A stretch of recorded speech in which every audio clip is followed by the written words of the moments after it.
अस्सलाम वालेकुम students. MCQs के हवाले से मैं इसको टॉपिक नंबर 2 डिक्लेयर कर रहा हूँ आपके लिए। तो टॉपिक नंबर 2, इसके अंदर भी हम कुछ एमसीक्यूज हल करेंगे कॉन्सेप्ट ऑफ डिमांड के हवाले से, जबकि टॉपिक हमारा है माइक्रो इकोनॉमिक्स का। इसके अंदर देखिए, सबसे पहले हमने ये सवाल लिया है, ये है ऑटम 17 के पेपर से।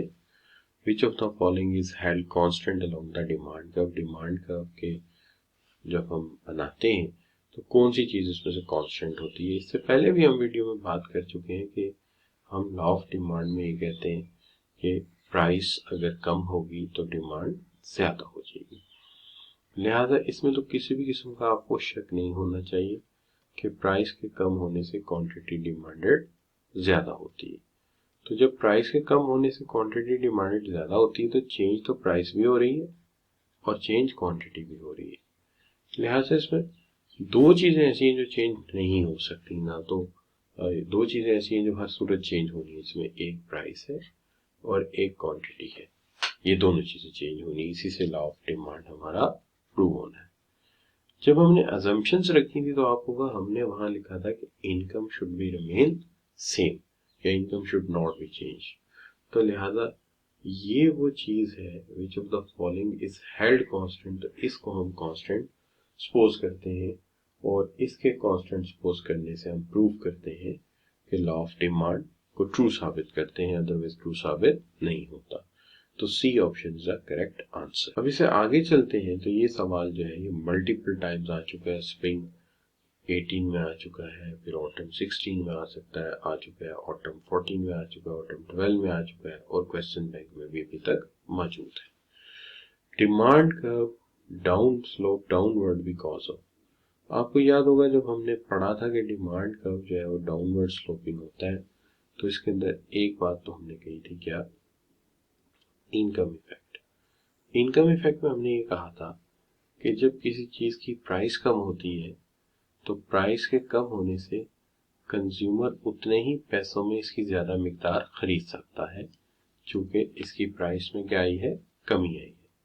तो प्राइस कम हुई है, इसका मतलब है कंज्यूमर की या तो इनकम, रियल इनकम बढ़ी है या उसकी परचेजिंग पावर बढ़ी है, क्योंकि अब वो हमने यूँ लिखा था कि can have more amount of commodity with in the same amount of money, वो उतने ही पैसों में इसकी ज्यादा मिकदार ले सकता है।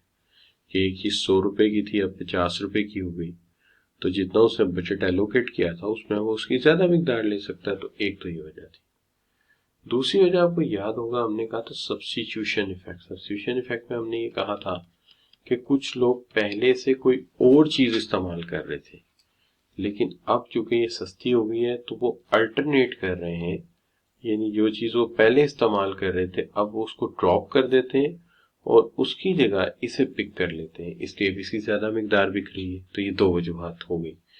तीसरी वजह हमने ये कही थी कि law of diminishing margin utility को हमने इसका जिम्मेदार ठहराया था कि जब उसका बेसिक रूल हमने ये बताया था आपको कि जब किसी शख्स के पास किसी चीज की मिकदार ज्यादा हो जाती है, यानी a person have more amount of commodity, किसी के पास ज्यादा अमाउंट ऑफ कमोडिटी हो तो रिजल्टेंटली इसकी यूटिलिटी फॉल कर जाती है। तो यूटिलिटी फॉल कर जाने से अल्टीमेटली इसका ये होता है कि वो कहता है जी ठीक है, चूंकि तुम इसकी मुझे पहले से ज्यादा मिकदार दे रहे हो और इसकी ज्यादा मिकदार देने की वजह से किसी शख्स के पास किसी चीज की ज्यादा मिकदार हो तो उसकी यूटिलिटी या सेटिस्फैक्शन उतनी नहीं रहती मिकदार के एतबार से या सेटिस्फैक्शन के एतबार से, चूंकि इंसान ज्यादा चीजों की कदर नहीं करता। अगर जरूरत से ज्यादा हो आपके घर में, अगर फर्ज कीजिए एक डाइनिंग टेबल है उसके साथ 6 चेयर है, काम चल जाएगा, 8 है तो भी चल जाएगा, लेकिन अगर ये 20 हो जाए तो आपको संभालनी मुश्किल हो जाएंगी। तो बजाय इसके कि उसकी वैल्यू बढ़े, आपकी नजर में उसकी यूटिलिटी फॉल कर जाएगी। लिहाजा वो कहता है ज्यादा अगर मोर amount of commodity a person has, एक बंदे के पास हो तो नतीजा ये होगा कि उसकी यूटिलिटी फॉल कर जाएगी और यूटिलिटी फॉल करेगी तो वो कहेगा आई विल पे लेस, मैं इसके नतीजे में कम पे करूंगा। लिहाजा this is one of the reason. क्योंकि इसमें एक इनकम इफेक्ट था, एक सब्स्टिट्यूशन इफेक्ट था, वहां कंज्यूमर इंडिफरेंस नहीं था, इलास्टिसिटी ऑफ डिमांड नहीं था, इलास्टिक डिमांड नहीं था, सिर्फ और सिर्फ law of diminishing margin utility उन तीनों में से यहाँ ऑप्शन में मौजूद है। लिहाजा यही इसका करेक्ट ऑप्शन होगा। इस बात को आपकी तसल्ली के लिए एक बार रिपीट भी कर देते हैं कि देखिए, पहली बात यह है कि प्राइस के कम होने से एक कंज्यूमर जो है उसकी पहले से ज्यादा मिकदार खरीद सकता है, यानी कंज्यूमर की कुव्वत खरीद, परचेजिंग पावर या उसकी रियल इनकम बढ़ जाती है, इसलिए वो पहले से ज्यादा खरीदे। अगर आप इसको यूं समझ लें कि एक शख्स की इनकम जो है, फर्ज कर लीजिए कि इस वक्त 50,000 है, आप कहते हैं इसकी इनकम डबल करना चाहता हूं, तो इसके दो तरीके हैं।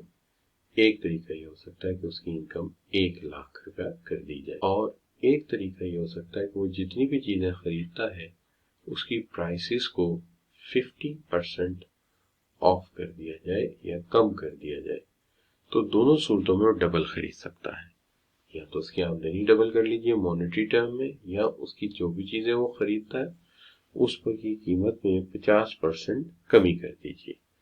साबित हुआ कि प्राइस के कम होने से इंसान की इनकम में या रियल इनकम में इजाफा होता है, और इसलिए मैकॉनेल एंड ब्रू लिखता है कि with the fall in price real income increases, and यानी means consumer can have more amount of commodity with in the same amount of. दूसरी एग्जांपल ये हो सकती है, या सब्स्टिट्यूशन की बात ये हो सकती है कि फर्ज कीजिए कि आप सब लोग चाय पीते हैं वो शौक से, लेकिन कॉफी सस्ती हो जाती है, तो लोग कॉफी को ज्यादा लाइक करते हैं आमतौर पे चाय की निस्बत। और फर्ज कीजिए कि कॉफी का ही प्रोडक्ट मैं इस वक्त बेच रहा हूँ और ये सस्ता हो गया, तो आप क्या करेंगे, आप चाय को छोड़ देंगे और कॉफी पीनी शुरू। तो आप अल्टरनेट कर रहे हैं किसको, चाय को कॉफी के साथ। तो ये वो कंज्यूमर है जो पहले इसको नहीं खरीद रहे थे, लेकिन सस्ता होने पर खरीदने लग गए हैं।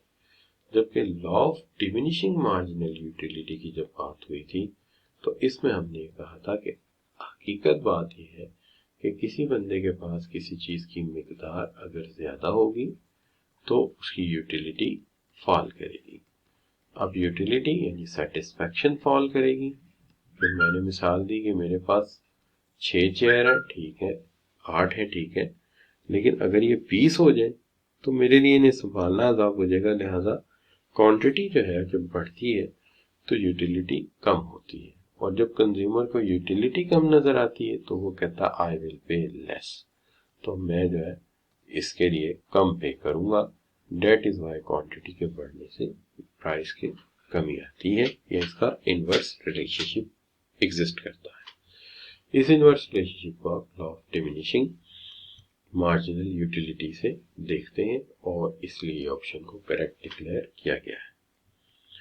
होप कि आपको बात समझ आई होगी।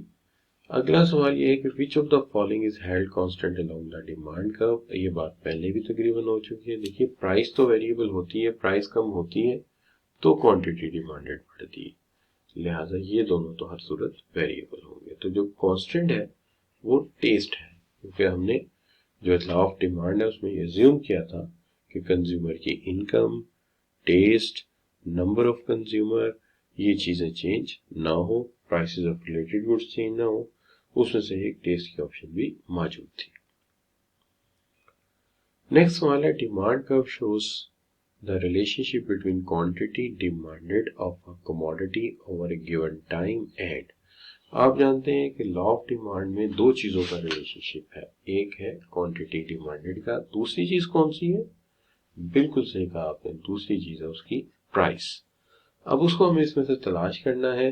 जाहिर है टेस्ट को तो हमने कांस्टेंट कर दिया था, कंज्यूमर की इनकम को भी हमने कांस्टेंट कर दिया था लॉ ऑफ डिमांड के दरमियान, और प्राइसेस ऑफ रिलेटेड गुड्स को भी हमने कांस्टेंट कर दिया था। लिहाजा ए ऑप्शन भी नहीं ले सकते, बी भी नहीं ले सकते, सी भी नहीं ले सकते, ये तीनों तो उसकी अजम्पशंस में थी। जहां तक उसकी प्राइस का ताल्लुक है उसके लिए जो ऑप्शन दिया गया है वो है आपका डी ऑप्शन। ये क्वेश्चन देखिए, ये हमने मार्च 17 के पेपर से लिया है। Which of the following will not shift the demand curve for a normal good to the left.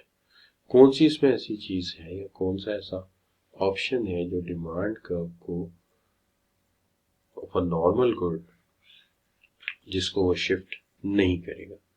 देखिए नॉर्मल गुड फर्ज कर लीजिए कि एक प्रोडक्ट का नाम ही नॉर्मल गुड रख दिया जाए, तो आप ये जानते हैं कि there are two types of the determinants.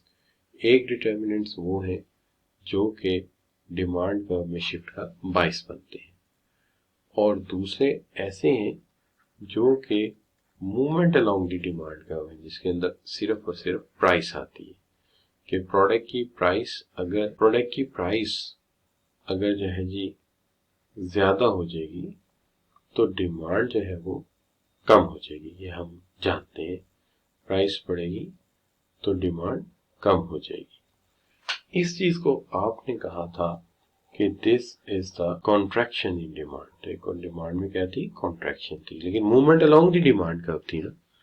और अगर किसी चीज की प्राइस कम होगी तो उसकी डिमांड ज्यादा हो जाएगी, और इसको आपने कहा था this is extension of demand. और दोनों सूरतों में हम movement along the demand curve करेंगे, यानी आपका डिमांड कर्व शिफ्ट नहीं होगा, आप उसी डिमांड कर्व के एक पॉइंट से दूसरे पॉइंट पर मूव कर देंगे। इससे हम इसको कहेंगे this is what the movement along the demand curve. तो ये movement along the demand curve है, लिहाजा इसके ऊपर आप जो कहेंगे कि जी डिमांड कर्व शिफ्ट नहीं होगा। तो अगर ये नॉर्मल गुड है और इसकी प्राइस चेंज हो रही है, rise in the price of the normal good, तो इसकी प्राइस के चेंज होने से this is movement along the demand curve और moving from one point to another along the same demand curve, इसलिए यहाँ पे शिफ्ट नहीं होगा। तो यही इसका करेक्ट ऑप्शन है। लेकिन अगर कंज्यूमर की इनकम चेंज होगी तो जाहिर है शिफ्ट होगा, और अगर कंज्यूमर जो है उसकी प्राइस कॉम्प्लीमेंट्री गुड की चेंज होगी तो जाहिर है तब भी शिफ्ट होगा। ठीक है जी। और अगर सब्स्टिट्यूट चेंज होगा तब भी शिफ्ट होगा। तो ये तीनों शिफ्ट का बायस बनेंगे और प्राइस शिफ्ट की वजह नहीं बनेगी। लिहाजा हम डी ऑप्शन को करेक्ट ऑप्शन डिक्लेयर करेंगे। Thank you very much for joining. Allah.